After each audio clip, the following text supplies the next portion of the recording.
Hello there, ladies and gentlemen, and welcome to yet another episode of Geeks Who Like Sports, Season 2, Episode 10. As always, I am Ray Carcillo in beautiful Los Angeles, California. To my best friend entire world over in Philadelphia, Pennsylvania, Lee Elias. Lee, you're a little underway today, buddy. How you doing? Well, Ray, I love a challenge, and I decided that it would be a great time to get COVID again as it goes through my entire house. Don't worry, for those of you listening or watching, you cannot get it through the computer. But I'll tell you what, it's a lot better than the first time I had it, which was unbearable. I did the episode then too. Yes. So it's nothing a little Dayquil, coffee, and gumption can't get you to push through. That is one heck of a cocktail you got there going there, buddy, to get yourself through the episode. So it's the third time I've had it. I'm ready to go. Well, I appreciate it very, very much.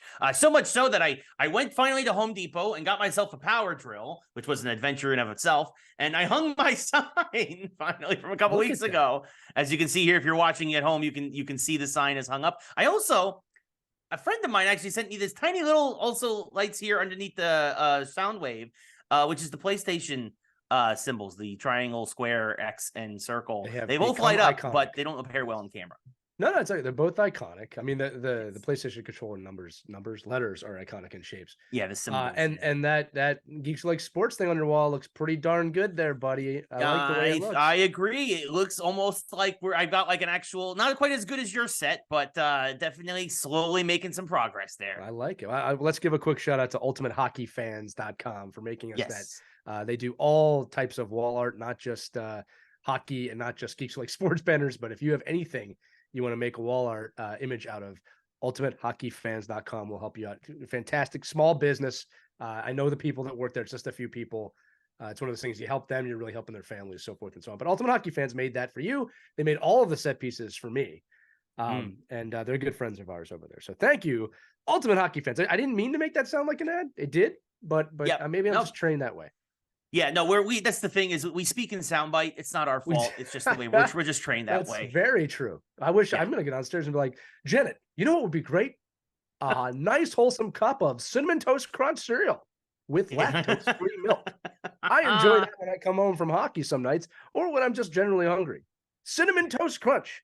It's available by General Mills for you. See, I'm just talking normally in my mind. Yeah, that's it. It just comes to us. It just the sound bites flow through us. So. General Mills, by the way, we're available. We've been eating. We're geeks. We eat cereal, lots of it. Lots of cereal. It replaces many meals, but not lightning round. Lightning round. Favorite cereal? Go.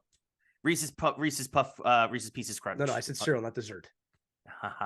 Okay, no, that's fair because I'm a Cinnamon Toast Crunch guy. So if it's not Cinnamon Toast Crunch though, it's Honey Nuts. That's a good one. I mean, it depends. Like I'll get your 2 scoops of or whatever. Sometimes if I have to feel like I need to like lighten off the sugar. What is it with the raisin bran or whatever? Yeah. But usually, it's like either used to be Count Chocula growing up, and now it's the Reese's Pieces. Reese's Count Puffs. Chocolate, insanely underrated cereal. Very good. Huge. Very, you got chocolate. Good. You got chocolate cereal and marshmallows. Yeah. And the milk turned chocolate. What I liked about Count Chocula or, Fruity Pebbles chocolate, what was they? Chocolate Pebbles, whatever they call it. Cocoa Pebbles. What I liked about those is that they generally hid the fact that it was a dessert cereal. It was like, it's cereal. It's Count Chocula. Now I go to the supermarket. It's like Oreo cereal. Yeah. And it's like, well, no. You can't be eating that in the morning. Then, like the closest we got to that in the 90s, Ray, was like Cookie Crisp. I'm like, it's in the name now. Like those are cookies, right? Nobody was fooled by that. That's cookies for breakfast. They're literally miniature cookies and milk. That's what they are, right? But now they don't even try. Now like Pop-Tarts, the Clogger, the Baconator cereal. I'm like, what are you doing? Right? But no, I think Honey Nuts is my 24/7 go-to.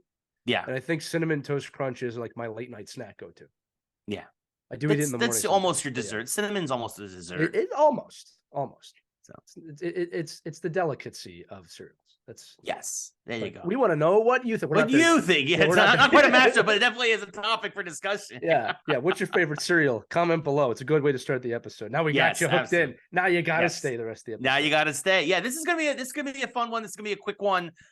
Really, just a couple of really big topics happening here across the world of sports and geekdom. Next week is going to be a big show, I believe. I really think we're gonna have a lot. The Game Awards are happening on Thursday. I will be there on site. So if for some reason you're there, come say hello. But I will be there, and there's gonna be, I think we're expecting a lot of trailers. We're expecting a lot of game announcements. We've had a couple of things teased already. There's gonna be a Prince of Persia trailer there. Dragon Age said they're not going to be there. So, but we'll get into that. We'll get into all that later. We will, because I think that there's only one game teasing for later in the episode. There's only one game people really care about. Yeah. And that's going to take almost all of the oxygen in the room. Yeah, I think that's why they're not even bothering doing. That's why I think they're actually doing the Game Awards a favor by announcing a couple days ahead. But right, and that's the other thing too, is it makes me wonder: are you going to get a Wolverine trailer? Or are you going to get a bunch of other things? So we'll see. We'll talk about that in the geek segment. If you're a geek, hold on tight. Yes, for sure. But we are focusing on the gridiron here for the sports section today. A lot of football talk. We'll start with the pros. We'll start with the NFL. Big weekend around the NFL. A lot of races really tightened up. The Packers beat the Chiefs on Sunday Night Football to move into a playoff spot, surprisingly. The Cowboys dominated on Thursday night against actually a pretty game Seahawks team. It was a good game. Yeah, that came down to the end. Yes. It was actually kind of surprising how good the Seahawks did after looking pretty pathetic the last couple of weeks in a row. Right. But again, that's the beauty of sometimes when you get a good game on Thursday, it's because some teams you just don't know will step up to the occasion, and sometimes the rest, the short rest, hurts the really good teams more than you might expect. Right. But the big news, of course, is the rematch of the NFC Championship game this week. The Philadelphia Eagles versus the San Francisco 49ers. The Niners went to rainy, overcast Philadelphia and put a whooping on the Eagles, 42-19. Jalen Hurts left the game, but he did come back. It was concussion protocol. Yeah, concussion protocol. Dre Greenlaw was kicked out of the game for touching Big Dom, the security guy, and Big Dom now might actually be, well, he's supposedly going to get a heavy fine from the NFL because he got involved. Although to me, he was just doing what a security guy does. I don't know if he got involved. I mean, he was there. Yeah. That's going to be a tough one. They're going to have to watch a lot of tape on that one because he was not the aggressor in that situation. Absolutely not. He was really just trying to separate everybody, which kind of is what you would want from sideline people. Yeah. You hope a guy doesn't lose his job over that. Yeah. No, I don't think he will. As Caitlin puts in chat, #FreeBigDom. Here's the real question. Will Philadelphia build a statue for Big Dom or name some sort of food delicacy after him? No, we only build statues for fictional boxers. So, I should say, and boxers in general. We have a few statues in Philadelphia, but no, generally you have to win a championship. The most recent statue donated by Bud Light is of two people who don't even play here or coach here anymore, which is Doug Peterson and Nick Foles. Calling the Philly play. That's literally the last statue that was built in Philadelphia. But no, only fictional boxers get that type of praise. That makes sense. That's what Bill Burr said many years ago in a classic bit. Lee, what are your thoughts on your Eagles? I mean, they were kind of due for this kind of a game, and the Niners obviously clicking on all cylinders. They were very game for this. Really, really used last year's NFC Championship game as a motivator for this one. Lee, but what are your thoughts on this drubbing that you guys got?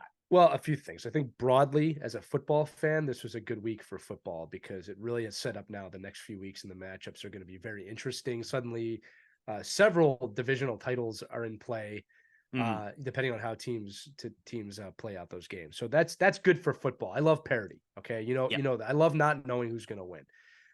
From an Eagles standpoint, it's a little bit of a disappointing performance, but my team is 10-2. I'm not going to sit here and be upset that my team is 10-2. Not to mention, this was 4 of 5 games that are insanely hard for us.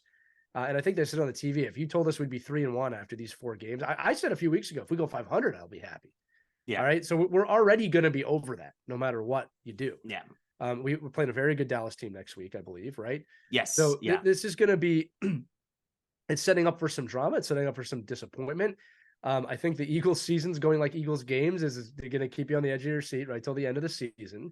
Yeah. But no, look, the other thing I'll tell you this as a coach, is I've seen this scenario play out a lot of times where kind of the wrong team comes and they beat the crap out of another team, the top team in the regular season. And then the playoffs come around and now you've given them something to be mad about. All right. Now, and you want to talk about aggression. You see the move the Eagles made today. Yes, I was going to get to that. Shaq Leonard, the Pro Bowl linebacker, had a choice between the Eagles and the Cowboys, and he signed with the Eagles. Right. This is why I love Howie Roseman and the Eagles. You know, it seems like after every loss, both of them, we make a move because we're not satisfied. We see something, we're going to go fix it. So we just added, I mean, I don't want to say it's a gift that we lost the game, but this spawned a move. It spawned action. I mean, as a fan, it's like, wow, we don't sit around. It's a message to the team that we're serious. It's a message to the players of you better be serious. And I know that they are, but trust me, man, as a former player, coach, and GM, when you're a player and the GM makes an aggressive move like that quickly, you think a lot of different fronts. Like, wow, I'm replaceable. Wow, this guy wants to win. Wow, we're going to move forward. These are all positive things from my point of view, using a GM mindset. Absolutely. But, look, I think sometimes losses like this late in the season, or later in the season, I should say, it's not really late yet, can really stir things up a little bit and make you think a little bit. Like you said, we were due. We've had several emotional games in a row and several weird timed games. Like, you know, it is what it is. Now, listen, if they drop the next 3, this is going to be a very different conversation. Absolutely. But I don't know if they're going to. I think it's very possible Dallas could win as well. All right. But next week against Dallas is going to be a big, I'll say this, you win next week, you kind of can cruise to the number 1 seed. Right. Well, I'll also say, even if we lose next week, it's really on Dallas to have to. And Dallas has a much harder schedule down the stretch. You guys finished with the Seahawks, Arizona, and us twice, the Giants. Yeah. So. It is very much in our hands, and I think we know that. But the Eagles are a very calm team. Jalen Hurts did not look to be too distraught last night after the loss. No. I mean, we got beat. We weren't going to go undefeated. And it's like I said, you don't have to win every game. This might have given the Eagles, I'm talking again, not as an Eagles fan, just saying this. Sometimes teams need that to wake up a little bit. We still have not put together a complete game. No, it's true. And you mentioned Shaq Leonard, and I wanted to bring that up because you guys, probably your linebacking core was exposed a bit last night. And here you go, immediately filling that hole. With a Pro Bowl caliber guy. That gives me as a fan. Sorry, I didn't mean to cut you off. It's just so much confidence as a fan that, you know, you go out and do that. Right. And again, easily our weakest position. Easily. Absolutely. If you have any holes, it would probably be at linebacker. And now you've filled that immediately. And to the point, too, is that like he had a choice between you guys and Dallas. And there are a couple of reasons possibly. Dallas did not have a need for linebacker as much as Philadelphia. Maybe the idea of him immediately being a starter over maybe being a rotational piece in Dallas could have weighed into it. But it also, you have to feel good as an Eagles fan because here is this guy, it's you and your main division rival who are a game back of you. And he looks and says, I'm going with you guys. I'm going with the Eagles. It really says like, I want to win and this is my best chance. The only people that think Dallas is going to win the Super Bowl are Dallas fans. Yes. Delusional Dallas fans. Yeah. Look, I'm not going to say that if a perfect run happens like anyone else, you can't get there. For sure. But there's a team that's 10-2 and there's a team that's not. Yes. Yeah. All right. And I'll tell you right now, you choose Dallas over Philadelphia, you're going to have to deal with that for the rest of your life. If you know what I mean, in this city. Yeah. Yeah, well, I mean, if you're in Philadelphia and you choose Dallas over Philadelphia, that's taking your own life into your own hands. So that's what I'm trying to say, right? That's you do you, but even I would not. I'd be like, I would as a Giants fan, I'd be like, I'm just here for the cheesesteaks. You know what? I'm just here for the cheesesteaks. I'm going to say this too, Ray. There's been a little bit of talk about Philly sports a little. There's been a little bit of a change in Philly sports over the last few years. I mean, you look at the Phillies, you know, and the love that the fan base has for them, and you could see how the fan base affected that team and vice versa. I don't think Philly is this cheeseball horrible destination anymore. I mean, you're seeing people want to be here now because they understand the power of the fan base and they understand that, you know, you can be immortal in the city. All right. I'm not saying that doesn't happen anywhere. I mean, that's what, it could happen anywhere. Not like here. Right. Yeah. Like we have really great facilities. Number one, we have great fans, whether you love them or hate them, doesn't matter. Right. They're passionate fans. And I think, you know, this is how you get guys like a Trey Turner to come here. You know, Bryce Harper wants to be here. So I think we're becoming a bit of a destination for some athletes that understand that mentality. There's some athletes that don't. Yeah, all absolutely. Right? But, you know, if you're that type of player, why wouldn't you want to be here? People will die for you.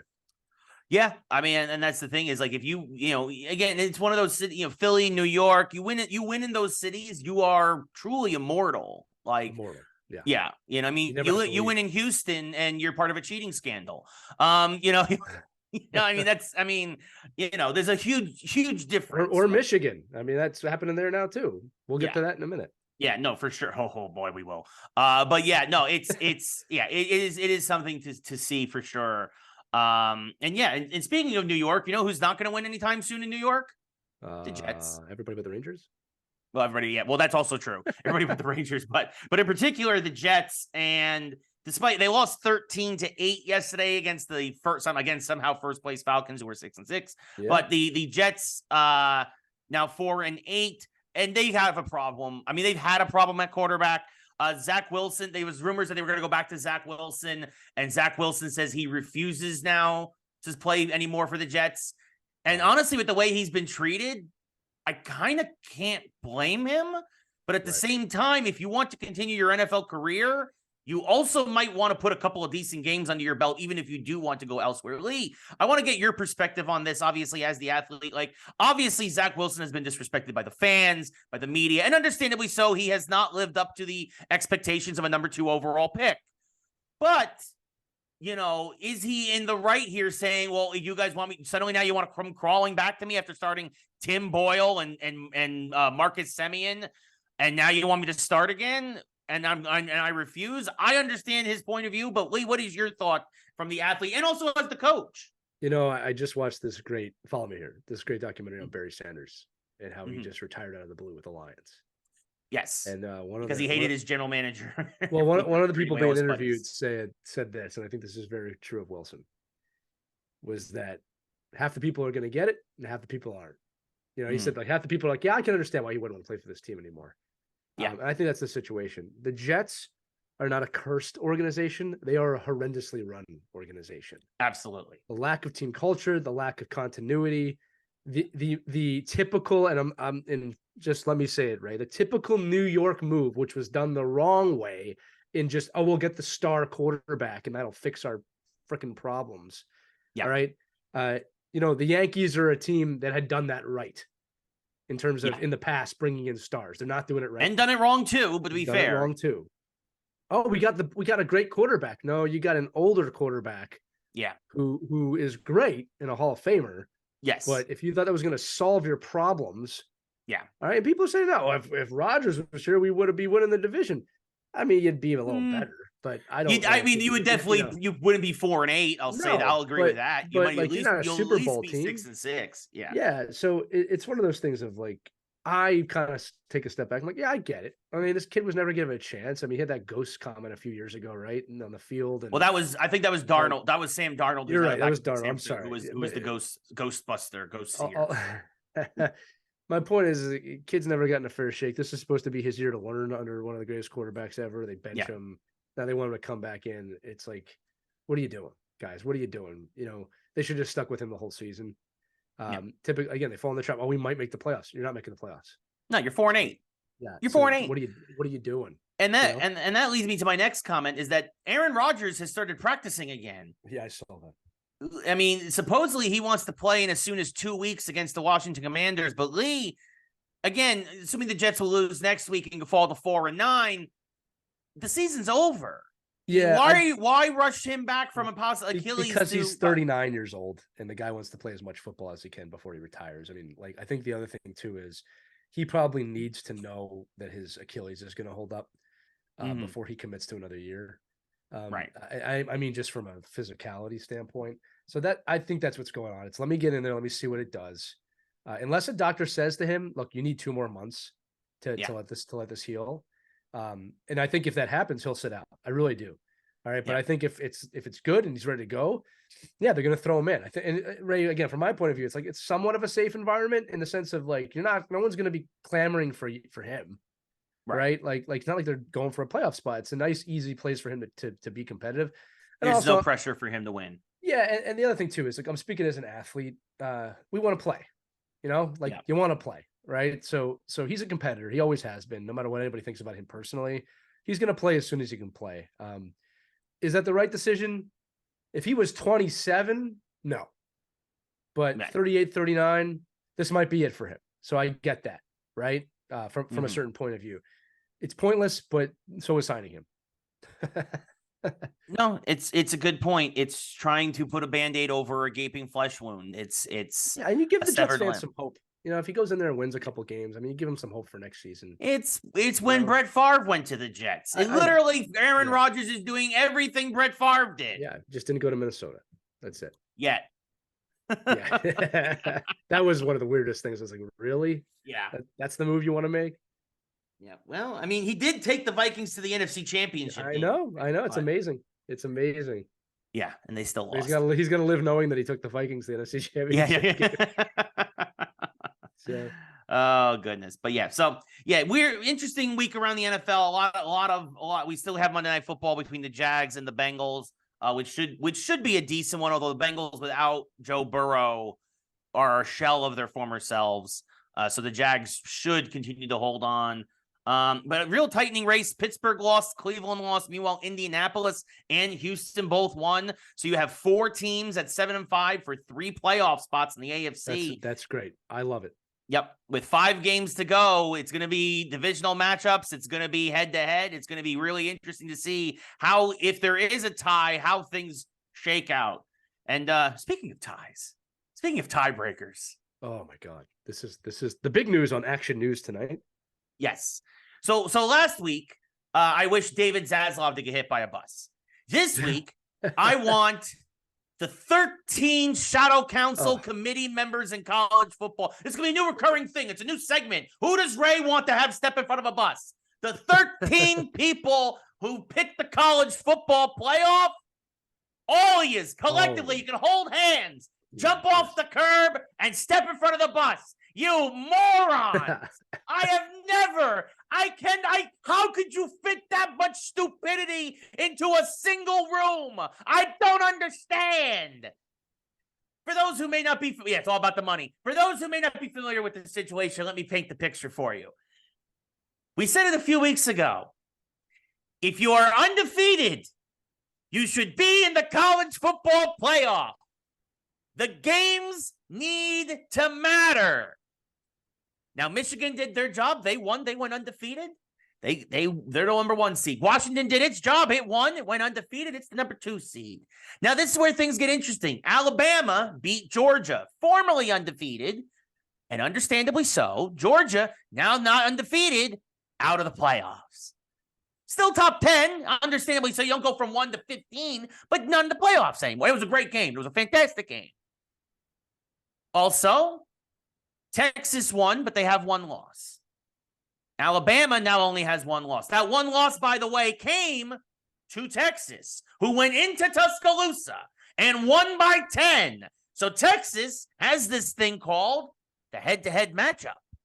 It has that advantage. But there's one other team that did go undefeated. The Florida State Seminoles. They won their conference, the ACC, by 10 points against Louisville. It was a low-scoring game, 16-6. But if you're not familiar, Florida State's quarterback broke his leg a couple of weeks ago. The backup then got a concussion. Florida State, on the backs of, by the way, I count there will be no less than at least 3 first-round picks on that defense in the upcoming NFL draft. At least 3 in the first round, if not 4. Destroyed that Louisville offense, held them to 6 points for the whole game. That defense is an NFL that defense could go shut out the Carolina Panthers and the New England Patriots right now, I think. That's how good that defense is. And they won with a 3rd-string quarterback. By the way, they already said the 2nd-string quarterback would have been available for the playoffs.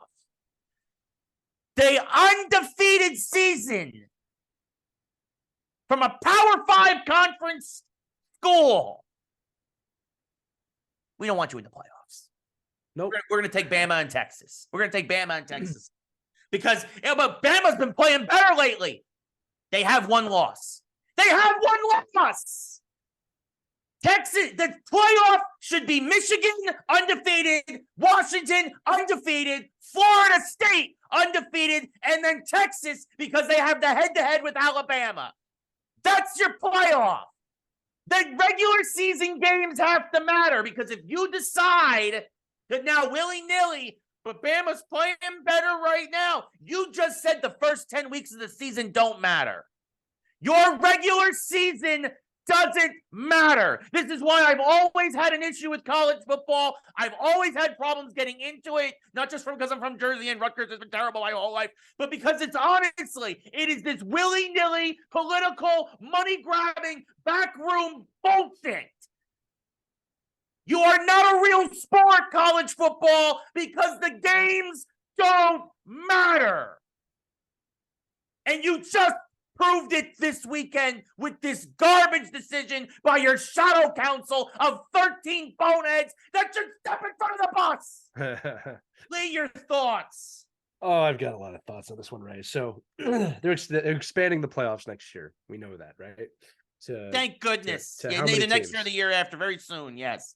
How many teams are they going to? It's in the teens, if I'm not mistaken. They're going to have a 12 team. It's going to go finally to a 12-team playoff where you'll have your top 4 get buys, and then the 8 will play. Like, honestly, it's funny. I think it's a great idea. It's actually an expansion. It's the old NFL model, really. It's brilliant. And what's funny is I'm looking at the rankings right now. If you go to 12 teams, there's a clear cut between Oklahoma and LSU. In terms of Oklahoma has 10-2 record, LSU has a 9-3 record.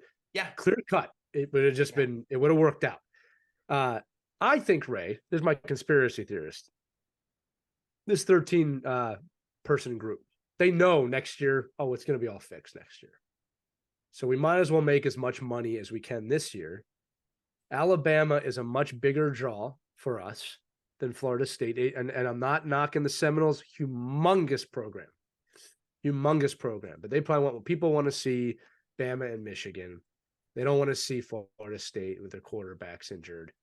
And what they did was they made a money decision of this will be more profitable for us. That is exactly what we can't keep Nick Saban out of the Final Four. That's exactly what happened. Now I'm going to tell you this too. I'm not at all mad at Alabama or any of the teams. It's not the team's fault. It's not their fault. They played as hard as they could and won as many games as they could. That's what you're supposed to do. Georgia, Ohio, they lost. They lost at the end of the season. Okay, so they made their own bed. What kills me is a coach and an athlete. Now I'm speaking. Is what you just said. I play all these games. I put my whole life into this. Get very, very little out of it. Yeah, very little. Don't tell me about the free education at this point. Get very little out of this.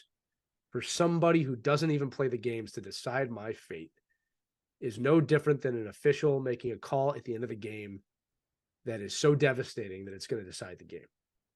Yeah, and it is wrong. And I'll tell you what's going to happen. People will forget about it. It'll get a lot of talk, which is exactly what they want, right? And Florida State fans won't watch. And next year, all will be forgiven as we do it again. It's like the ex-boyfriend, ex-girlfriend scenario. All right. But I guarantee you they got in a room and said, you know what, next year it won't matter because we won't have to have this argument. Because I'll tell you right now, if they're arguing about number 12 and 13, that's a different argument. Yeah. Than 4 and 5. Than 4 and 5. And especially when those are two SEC powerhouse teams. Yeah. All right. So I don't know. The problem is this. There's a human element in this, which means it's flawed. And then the other thing too is it's a business. And look, you can. I think Deion Sanders said that this week. I think a bunch of people. This is a business. They want to make money. Yeah. Right. And the thing is that I go back and forth on it, Ray. Like, I'm a business owner. I understand business. Okay. What I don't understand, and I think that anyone who knows me, especially you, and anybody who's ever been around me from a business standpoint, I've never sacrificed my loyals for an extra buck. Ever. Right. I've always been true and pure, even if it meant I would lose a little bit of money, not sacrifice the business. Right. But I found that always to pay off. And the thing is that they've sacrificed the purity of the sport here.